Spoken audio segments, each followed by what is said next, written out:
And this review is a little personal. This is a car I researched day in and night before setting to buy an electric vehicle of my own.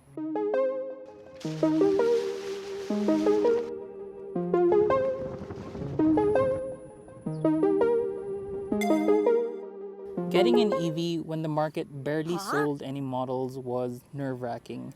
It is an investment after all. If it gives 300 kilometers abroad, will it give the same with our hilly roads? Will the clearance hold? What about the battery? What about its degradation? Could it travel between cities here? Can it even be charged with our country's electricity infrastructure? For context, this Nissan Leaf was first launched back in 2010 with a tiny 24 or 30 kilowatt hour battery mated to a 80 kilowatt motor that gives a maximum of 160 kilometers range on a full charge, unlike this second generation that I have today with me that was revamped 2017 onwards. But because it's been sold for over a decade, it meant that it had a fan following and numerous EV enthusiasts tracking its long term stats. And up until early 2022, it already sold over 500,000 units globally, with the majority being in Europe, with the American and Japanese markets also seeing healthy numbers. It was actually the world's all time top selling plug in EV until 2020, when it was dethroned by, drumroll please, guess what? The Tesla Model 3. And all the way back in 2014, Nissan had already claimed that Leaf owners had collectively driven about 1 billion kilometers cumulatively, saving about 180 million kilograms of CO2 emissions had it been driven through those pesky gasoline vehicles. Today, they've claimed that they've already cumulatively driven over 12 billion kilometers. And while I couldn't presume my future EV, a Hyundai Kona, would perform the same, it at least gave me an idea and paved the way of what another EV could be like here. And here's a car that has aged well like fine wine. It's the Nissan Leaf second generation that's got a 40 kilowatt hour battery, lithium ion, mated to a 110 kilowatt motor that produces 320 newton meters of torque and does a 0 to 100 in under 8 seconds, has a top speed of 150 kilometers an hour, and if you're thinking about range, does 311 kilometers on a full charge. But that's NED cycle. Realistically, it would be anywhere about 250, give or take, depending on your driving. And while the car only has about 155 mm of ground clearance, it's really built with practicality in mind. The boot at the back is a very generous 435 liters in a hatchback that can be folded down in that traditional 60:40 ratio that'll bump up the cargo space to 1,176 liters. And because this car is built on a 350 volt architecture, it can actually DC charge via a GBT in about an hour's time. Otherwise, you use a fast AC charger here. A wall box 3.4 kilowatt charger will take approximately 12 hours from 0 to 100, and the car also comes with a granny charger, which will top it up at 2.6 kilowatts, which will take the car about a proper 15 hours. But enough of the numbers for now. Let me hop on into the car and quickly check out what it's all about. So just straight off the bat, this car is so firmly well planted, and its suspensions, which are independent strut at the front and torsion beam at the back, they work in such great tandem. The car is heavy, first of all. It is a 1.5 ton curb weight vehicle, and you definitely feel that, but paired with that 110 kilowatt motor that produces over 300 newton meters of torque, this just zips by in the city and feels very, very reassuring.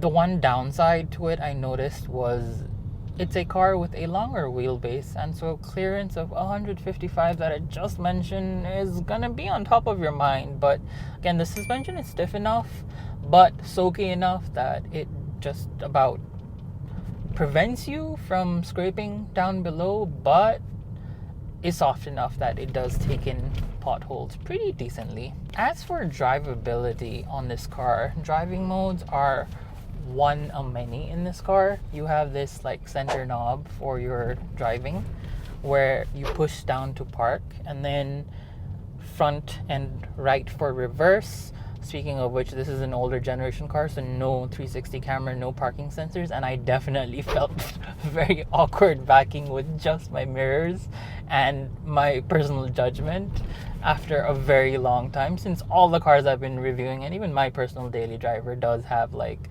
cameras and sensors that aid my backing, especially in tighter spots. And then you have a D for drive mode, where if you like pull it down, and if you leave it down for a while, it engages a stronger regeneration mode. But here are the two more interesting things about this car. One is an eco mode, where it limits the power and torque of the motor, so you have to press the accelerator more to get that same punchy amount of like seat gripping acceleration. And the second thing is the E pedal one. When engaged, you can 100% drive this car with just the accelerator. It actually comes to a dead stop. Just so different way when it comes to like driving a normal vehicle. Seating wise, visibility is pretty good. Like, you have a wide field of view, but the seat position itself is pretty low, so you're just gonna see a curvature of the bonnet in front. No more than that.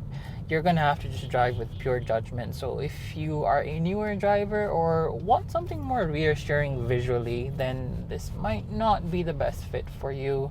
But very well cushioned seats, posture itself, though not position, is great. Like, the ergonomics in this car is really well thought of by Nissan. And I think what I really, really enjoy about this era of cars is the mix of buttons and screen. I have like a bigger driver's display unit here, which shows me all my data and statistics and like consumption. And it's not integrated with the media console. The media console is a much smaller screen here with buttons, no touchscreen here, and this does its job. This does its job. There is no overlap blend in this era of cars, and I just love that functionality, especially when you're riding and driving in roads like Kathmandu where people honk at you all the time. There are at least 10 bikes to 1 car ratio, and even more pedestrians on the road doing their own thing, and the systematic sense of driving is just not there. So just after some time, you're going to be able to mind map everything everywhere, and it's good. And Nissan, even if this is a decade-old car, does have some nifty features. Its handbrake is where the dead pedal is, and so it's a lever that you like push down instead of like an e-brake here. And you do get like seat heating and pretty nice. Also, the AC is also pretty nice in this. It's very quick in cooling, and it really does the job of like an AC without any complaints, without affecting your range too much, is what I really want to point out as compared to other newer EVs. As for the exteriors on this car, it's a very elongated sort of hatchback, and it has very prominent lines at the front. Overall, it definitely is inspired by its name, a Leaf, and it's got a very soupy front end that really aids to its just 0.28 drag coefficient, which means it just slips through there, and you have these very bulgy prominent front lines here.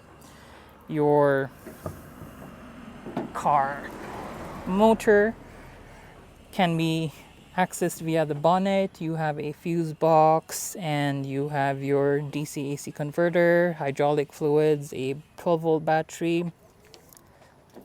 And just in front is your charger ports that I just mentioned. You have a full LED treatment of DRLs and headlights, and because it's an electric car, there is no front grille. You do have a bit of an opening at the bottom for like AC radiator intake and a big Nissan badging at the front. Coming onto the side, you have a zero emissions badge, electronically adjustable and foldable mirrors with a bit of a dual paint going on slowly. Your wheels on this car are a proper 215/50 R17s. These are diamond cut alloy wheels with disc brakes at the front and at the back. And again, that lower 155 ground clearance, but it's doable. You're again bulky A-pillar, but there is a cutout window pane. There is no tint or anything. It's a bit of a green glazed glass to keep out UV rays at least. At the top, it has a shark fin antenna and then a very bulkier sort of C-pillar again with that dual paint body, black and blue sort of thing. And towards the back, you have your top mounted stoplight, a rear spoiler too at that. And sorry, it's a bit messy, the car. I actually picked it up clean, but by the time I got to my venue, it downpoured and it is quite dirty. But it's got a rear wiper, which is super helpful. Most cars these days do not come with that, so thank you, Nissan. Another big Nissan badging at the back with the model name on the left hand side, and another zero emission badging on the right. Nissan seem to be really hitting home hard with that. And you do have reflectors at the bottom on either side of the bonnet with a sort of diffuser plastic cladding at the bottom, but just for aesthetics, not. What I really liked about this car is this rear light, stop light, reversing light, as well as side light LED again, and it's got this really abstract dynamic C sort of shape that just hugs the rear 3/4 panel of the car. Alright, so as for the interior on this car, can open it, and then immediately on the driver's door panel you have an automatic button as well as open close for your mirrors. And coming in, you have your charger port, your charging timer, your trip, and then you have an AC vent. Your headlights are on the right hand side. Push brake, and your start button is here. This is your key fob that there is a tiny place conveniently kept. You have cup holders that can fit slimmer tall bottles, but nothing too wide. You also have a pretty wide big bottle holder at the bottom there.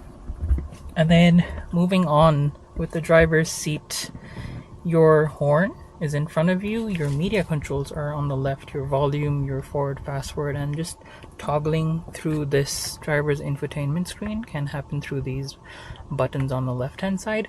I'll go more in depth of this on my detailed infotainment video. On the right hand side are your cruise control button, your speed, your distance, pick up a call, just setting it up. And then I've put a mobile phone holder there so that I can at least look at my navigation, since this does not have one, and I'm just apparently so used to it. At the top, your driver's sun visor does have a mirror and can be extended out.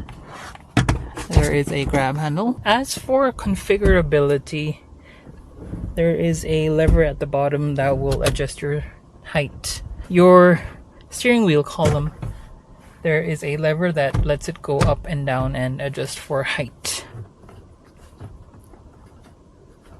And coming on to the center console, your gear lever is a button gear lever where you press the brake, and then it's written out here, thankfully, right side for neutral, down for drive, right side up for reverse, and then push for park. Here there's a small sort of cubby here, and that just about fits your phone. It's not a wireless charger though, but you can put your knickknacks in there, definitely.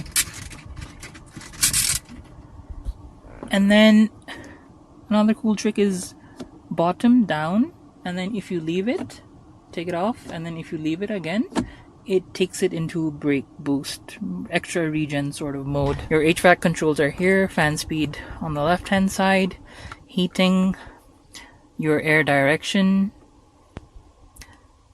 let's save it there, internal circulation, defrosting at the front and back, and AC. Also you have an auto AC button here, and then a turn off button here. AC vents, your hazard lights, your rear view mirror.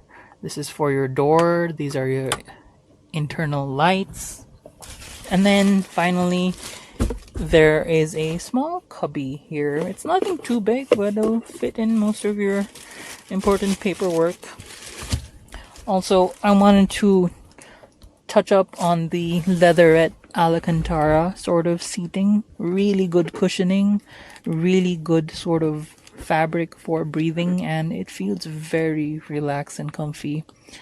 And then moving on to the passenger side, you have your window, but it's not one touch automatic on this side, with like chrome outlines on the door handles. And then surprisingly, a really large long glove box filled with my camera equipment right now, but just yeah.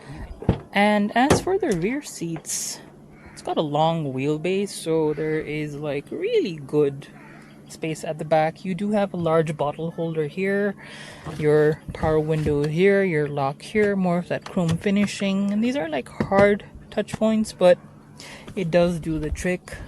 Leatherette seats here. You do get Isofix seats, like configuration for your baby seats at the back.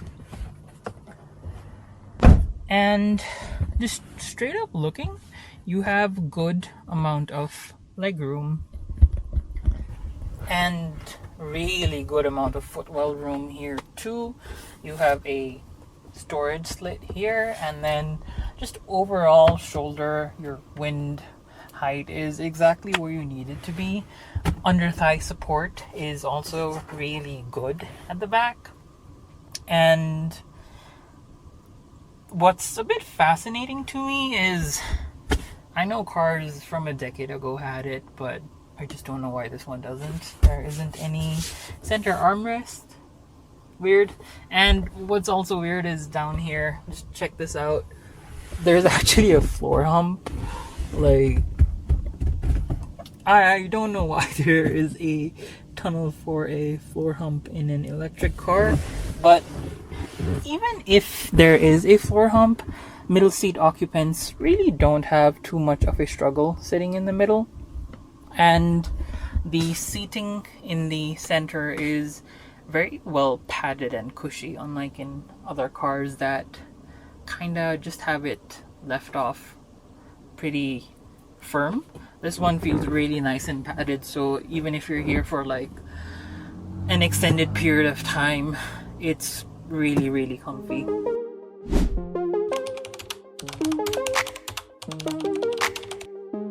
So it's been a while I've been driving this car around, and I can definitely say that this e-pedal is fantastic. Like, oh my god, it's such a different way of driving without having to use your brakes and just using your accelerator pedal for everything. And what I really love about this car is that Nissan really proved the public eye that EVs can be adopted by the masses, and not just by enthusiasts or people who were trying to make like sci-fi purchases for the rich and experimental. Like, this was a daily driver for hundreds and thousands of people.